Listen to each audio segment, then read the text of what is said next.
우리가 읽어가는 성경 말씀은 사무엘 하 2장 말씀입니다. 길보아산 전투에서 사울과 그의 자녀들이 죽임을 당하게 되었고 이스라엘은 블레셋에 의해서 크게 패배를 당하게 되었습니다. 이 소식이 다윗에게 알려지게 되면서 다윗은 사울 왕의 죽음 그리고 요나단의 죽음에 대하여 깊이 슬퍼하고 애통하는 모습을 보여줍니다. 그리고 나서 다윗이 어떻게 하느냐면 하나님께 묻습니다. 하나님, 제가 이제 어떻게 해야 됩니까? 라고 묻는 겁니다. 옛적에 늘 하나님을 피난처로 삼아서 그의 삶을 오랜 도피 생활 속에서도 하나님의 은혜로 잘 영위해왔던 이 다윗은 블레셋 진영으로 넘어가게 될 때에는 그것이 하나님의 뜻인가를 묻는 태도를 갖지 않았습니다. 그것이 그에게 큰 실수가 됐고 허물이 돼서 시글락이라고 하는 이 블레셋 땅에서 1년이 넘는 시간 동안 있게 되면서 여러 가지 많은 곤란한 일들을 겪게 되었다는 것을 우리가 기억하죠.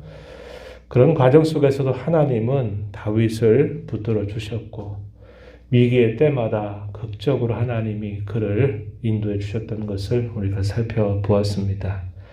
이것이 그에게 하나의 큰 교훈이 되었던 겁니다. 그래서 다윗은 이제 사울 왕이 죽음을 당하고 이스라엘이 위기에 처해 있는데 이제 어떻게 해야 될까 하나님을 향하여 그 뜻을 묻는 겁니다.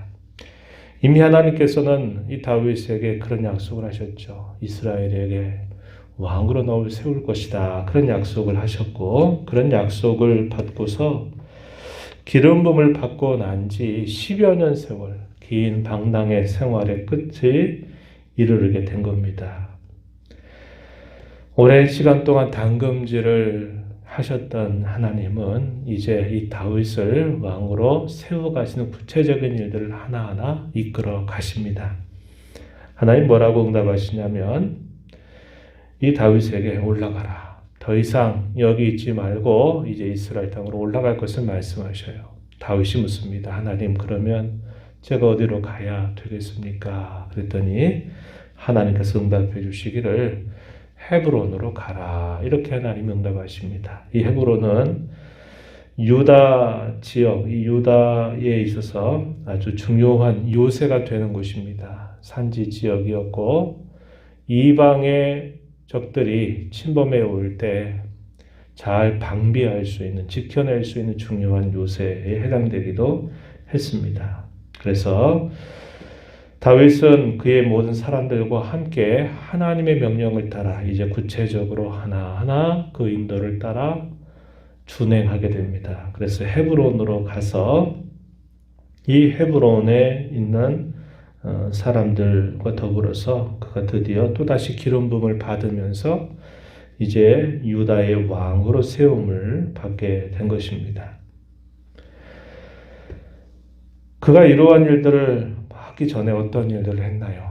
아말렉의 침노를 당해서 시글락에 불타버렸고 자신들의 모든 가족들을 다 빼앗기고 소유물을 빼앗겼게 되었을 때 하나님의 인도를 통해서 그 모든 빼앗겼던 것들을 다시 다 찾게 되죠. 그리고 다른 지역에서 약탈했던 것들조차도 얻게 되니까 그것을 유다에 있는 13곳의 지역의 장로들에게 그 전리품을 보낸 바가 있습니다. 이것이 30장, 사무엘상 30장에서 우리가 읽은 내용이에요.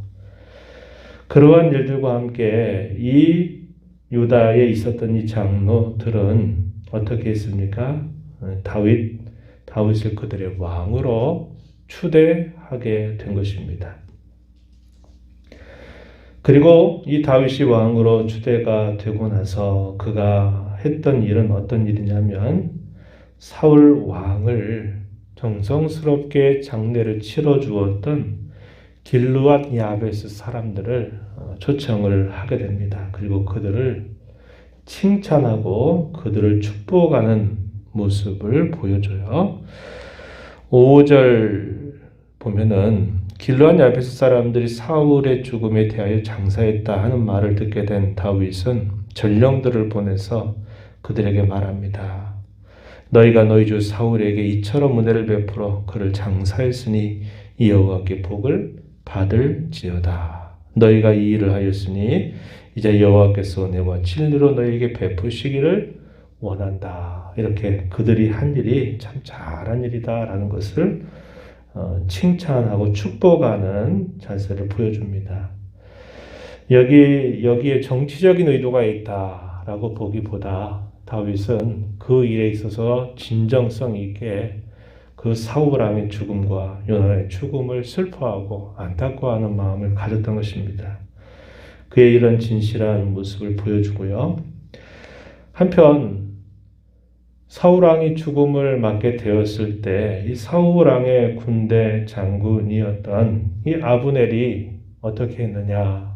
사울 왕의 왕가 중에 살아남아 있었던 아들이 있었어요. 이스보셋이라고 아들이 있었는데 이 아들을 데리고 마하나임이라고 하는 곳으로 옮겨갑니다. 그리고 거기에서 사람들을 불러 모아서 그를 이스라엘의 왕으로 세우게 돼요. 그래서 하나님 백성들 사이에 두 왕이 세워지게 된 겁니다. 유다 나라 쪽에는 다윗이 왕으로 세움을 받고 이스라엘 사울을 왕가의 자식 중에서 이스보셋을 왕으로 삼아서 두 나라가 서로 대립하게 되는 일이 생겨나게 된 겁니다. 어떤 차이가 있나요? 하나님께서 준비하셔서 세우시는 나라. 그러나 이스라엘의 왕이 된 이스보셋의 경우는 하나님의 뜻을 따르는 것이 아니라 왕이 죽었으니까 아들에게 그 왕위를 물려줘서 또다시 세력을 만들려고 하는 인간적이고 정치적인 나라를 세우게 된 것입니다. 이스보셋의 나이는 40세였고요. 이 왕권은 오래가지 못합니다. 이 이스보셋은 불과 2년 만에 그가 다스리고 나서 결국 죽음으로 물러나게 되는 또 하나의 비극이 이어지게 된 겁니다. 그 과정에서 이 유다 나라의 군사들과 또 이스라엘 나라의 군사들 간에 전쟁이 벌어지게 되는데 그 첫 번째 전쟁, 이것이 우리가 있는 사무엘하 2장 후반부에 기록되고 있는 내용입니다.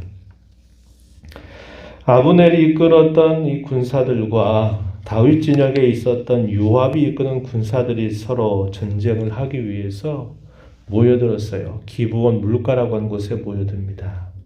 거기에서 전쟁을 하는 방식이 어떻게 시작이 됐냐면 12명씩 뽑아라. 12명씩 용사들을 뽑아서 12명씩 붙자. 그래가지고 12명이 서로 이제 싸움을 벌이는데 그 싸움이 굉장히 맹렬한 싸움이 되었던 겁니다. 자신들의 목숨을 걸고 명예를 걸고 거기에 싸움이 벌어지게 된 겁니다. 그 싸움에서 그 12명씩 24명이 용사들이 다 결국 싸우다가 죽음을 당하게 돼요. 그곳의 이름을 헬갓 하스림이라고 하는 이름이 지어졌다고 이야기하죠. 우리가 읽은 말씀 중에서 16절 보면 헬갓 하스림이라고 이름을 지었다고 말하죠. 그 뜻은 날카로운 칼의 밭이다. 이런 뜻을 가지고 있다는 겁니다. 거기에서 맹렬한 싸움이 일어나게 되고 그 싸움은 그 12명에서 24명이 다 죽음을 당하게 되고 계속 이어지는 싸움에서 다윗의 군사들이 큰 승리를 거두게 되고 아브넬이 이끄는 이스라엘의 군사들은 도망을 치게 되는 겁니다. 그러면서 그 싸움이 어느 편으로 기울었느냐? 다윗의 군사들 편으로 그 싸움이 기울게 되었다 하는 겁니다. 그래서 아브넬은 나머지 군사들을 데리고서 도망치기 시작했고 그 자리를 누가 쫓아가느냐? 요압의 동생이었던 아사엘이 그를 쫓아가요. 요압은 따라오지 말라고 말합니다. 아사엘은 자기의 실력을 믿고 따라가다가 이 요압이 찌른 칼에 찔러서 죽음을 당하게 된 거예요. 그러면서 안타까운 일들이 벌어지게 된 것입니다. 이 아사헬의 죽음을 참으로 슬퍼했던 그의 형제들, 요압과 아비새의 형제들인데요. 끝까지 아브넬을 쫓아가지만 아브넬은 붙잡히지 않아요. 아브넬이 더 이상 이런 일에 우리가 피를 흘리는 것이 좋지 않다. 그래서 휴전을 신청하게 되고 그제서야 그 말을 듣고서 그 싸움에서 이제 그치게 되는 그런 모습이 나타나게 돼요. 결과적으로 이 첫 번째 전투에서 어떻게 됐느냐. 다윗이 이끄는 군사 중에서는 20명이 죽었고 이 요압이 이끄는 군사들은 360명이나 죽음을 당하게 되면서 그 첫 번째 전쟁에서 이스라엘이 이기는 모습이 나타나고 있다는 겁니다. 우리가 이런 말씀을 보면서 다윗은 그가 왕으로 기름 부음을 받고 나서 10여 년 세월을 보내고 또다시 기름 부음을 받고서 유다의 왕이 될 때 그는 하나님의 약속이 이제 자신을 통해서 실현된다는 것을 그가 보게 되었을 거예요. 그럴 때 그 하나님의 때를 기다리면서 인내하는 그의 신앙의 자세를 우리는 잘 보게 되고 그런 하나님의 약속이 이루어지게 되는 과정들을 이제는 옛적의 실수를 반면교사로 삼아서 더 이상 자기 생각대로 하지 않고 하나님의 뜻을 하나하나 물어가면서 그 하나님의 약속이 실현되기를 기다리는 다윗의 모습을 우리가 보게 됩니다. 이것이 성도가 된 저와 여러분이 우리의 주어진 삶을 살아가게 될 때 마땅히 배워야 할 좋은 신앙의 자세임을 기억해야 합니다. 하나님이 저와 여러분에게 약속하신 선명한 약속이 있죠. 우리 인생에 대한 약속, 우리의 미래에 대한 선명한 약속을 하나님이 우리에게 주셨어요. 그리고 그런 과정이 이루어지게 될 때까지 우리가 인간적이고 인위적인 방법을 따라서 무엇인가를 생각하고 판단하고 결정하게 되면 항상 거기에는 실수가 나타나고 무리한 일들이 나타나게 된다는 겁니다. 그럴 때 우리가 갖는 자세는 하나님의 약속이 실현될 때까지 또 하나님의 때가 임하게 될 때까지 우리는 인내하는 자세, 인간적인 방법을 취하는 것이 아니라 하나님의 구체적인 인도를 과정에서 구하고 묻고 살아가는 자세를 가져야 우리가 실수하지 않고 우리의 삶을 더 하나님 앞에 올바르게 보람 있게 살아갈 수 있게 된다고 하는 겁니다. 우리가 가는 길은 몰라요. 하나님은 아십니다. 그럴 때 하나하나를 묻고 또 하나하나 행하게 될 때마다 하나님의 도움을 구하고 은혜를 구하고 인도를 구하는 자세를 언제나 가져야 합니다. 이 하루를 살아가면서 또 우리가 어떤 일들을 만나게 될는지 몰라요. 계획한 대로 되는 것도 있겠고 우리의 계획과 상관없이 진행이 되는 일들이 또 있을 수 있습니다. 그럴 때마다 하나님의 도움을 의지하십시오. 그리고 하나님께 은혜를 구하십시오.